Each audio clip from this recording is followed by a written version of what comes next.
আর একটা কথা বলি, তো ভিডিওটা দেখেন, লাইক কমেন্টস করেন, এটা হচ্ছে সত্যি কথা। তবে কিছু কিছু আইডি থেকে একটু দূরে থাকবেন, যে আইডিগুলো নাকি আপনার মনে করেন প্রফেশনাল ড্যাশবোর্ড নাই, সে সমস্ত সমস্ত আইডিগুলোকে যদি আপনাকে কোনো সময় কখনো কোনো খারাপ কমেন্টস করে, তো আপনি কিন্তু সেই খারাপ এই কমেন্টস থেকে কিন্তু বিরত থাকবেন। ঠিক আছে, সে নেগেটিভ বা পজিটিভ যেটাই করুক, সেটা তো আপনার করার কোনো প্রয়োজন নেই। কেন আপনি কোনোদিনও নেগেটিভ করতে যাবেন না, আপনি সবসময় পজিটিভের মধ্যে থাকবেন। কারণ আপনি যদি কোনো কিছু এই নেগেটিভ করেন, তাহলে কিন্তু আপনাকে কিন্তু ফেসবুক ইস্যু ধরে দেবে। আর তার তো মনে করেন প্রফেশনাল আইডি না, তার কিন্তু কোনো ইস্যু নাই। তো অতএব মনে রাখবেন, কখনোই কেউ খারাপ বললে প্রয়োজনে তাকে ব্লক মেরে দিবেন। কারণ দুষ্ট গুরু চাইতে শূন্য গোয়াল ভালো, এটা আপনারা জানেন। তো ব্লক মারলে কিন্তু সমস্যা নাই, কিন্তু আপনি যদি কোনো খারাপ কমেন্টস করেন, সেখানে কিন্তু আপনার কি আছে, সেখানে আপনার কপালে এটা হলো দুঃখ আছে, ইস্যু ধরাই দিব। তো মনে করি ওটা করার তো আমাকে কোনো প্রয়োজন নেই, তাই না? তো সে করতেছে করুক, সেটা তার ব্যক্তিগত বিষয়, আমাদের বিষয় না। যদি পারেন আপনার ভালো লাগে, মাইসে তার চরিত্রটা দেখুক। যদি মনে করেন আমার আইডিবিতে থাকে, তার সমস্যা কিন্তু থাকবো। আর যদি বুঝেন যে না, ওরা আমি রাখুন না আমার সাথে, তাহলে বলক মানে, তাহলে বাদ করে দিবেন, শেষ। আর জানি সে না করতে পারে ওরকম। তো আমাদের কি করতে হবে, আমাদের ধৈর্য এবং সহ্য নিয়ে কাজ করতে হবে।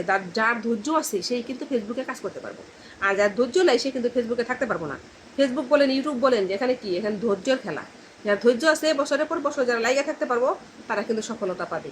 আর যে নাকি মনে করেন বছরের পর বছর লাইগা থাকতে পারবো না, কয়েকদিন অল্প কয়েকদিন কাজ করে কেউ ইস কইরা ফেলাইছি, আমি একে গাছ উঠে গেছি, গাছ উঠে গেছি কইলে কিন্তু গাছ উঠতে পারলেন না।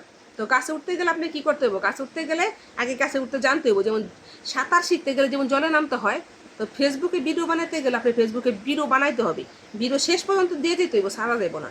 ঠিক আছে, ভিডিও আপনি যেই পরিস্থিতিতে থাকেন না কেন, আপনি ভিডিও ছাড়তে হবে। আপনি তো হসপিটালেও থাকেন, শুয়ে রয়েছেন, ফেসবুক কিন্তু দেখতে হইব না যে আপনি হসপিটালে শুয়ে রয়েছেন, আপনি অসুস্থ। তো অসুস্থ আপনি সেটা কি করতে পারেন, আপনি লেখা দিতে পারেন অসুস্থ। আবার ফেসবুকে কিন্তু এটা ছাড়তে যান না, আপনি কি করলো না করলো, দিল হান্দাইলো শুয়ে দিল, এগুলো যদি দেখে দেন তাহলে তো গেল। বুঝছেন, ফেসবুকে তো বুঝছেনই, অনেক কিছুতে অনেক কিছুই ইস্যু ধরাই দেয়। যে মনে করেন সেই কাজগুলো করবেন না যেগুলো নাকি ইস্যু ধরাই দিব। তো সুন্দর সুন্দর কাজগুলো করবেন, যাতে ফেসবুক আপনাকে প্রশংসিত করে। আর আপনার ভিডিওগুলো দেখে যেন অডিয়েন্সও জানি প্রশংসিত করে। অডিয়েন্স প্রশংসা করলে আপনার ফেসবুকও প্রশংসা করবে, অডিয়েন্স প্রশংসা না করলে ফেসবুক আপনার প্রশংসা করবো না। তো অতএব আপনার ভিডিওগুলো যদি মানুষ দেখে, তাহলে ফেসবুক আপনাকে ভিউজ অবশ্যই দিব।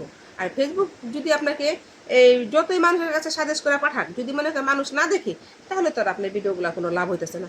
তার জন্য সবার সাথে ভালো ব্যবহার করবেন এবং সবার সাথে সুসম্পর্ক রাখার চেষ্টা করবেন, যাতে সবাই আপনার ভিডিওগুলো দেখে এবং আপনাকে ভালোবাসে। কারণ ভালোবাসা, কে বলে ভালোবাসার প্রয়োজন নেই, ভালোবাসা কিন্তু ফেসবুক কিন্তু ভালোবাসার প্ল্যাটফর্ম। এখানে ভালোবাসা ছাড়া কোনো মূল্য নেই। এখানে যদি আপনাকে কেউ একটু ভালোবাসে, তাহলে আপনি তাকে এত বড় ভালোবাসা দিবেন। এখানে এতটুকু ভালোবাসা যদি আমাকে কেউ দেয়, তাকে আমি এতটুকু ভালোবাসা দিব। যেমন এক বিন্দু ভালোবাসা দিলে আমি এক সিন্ধু ভালোবাসা দিতে রাজি।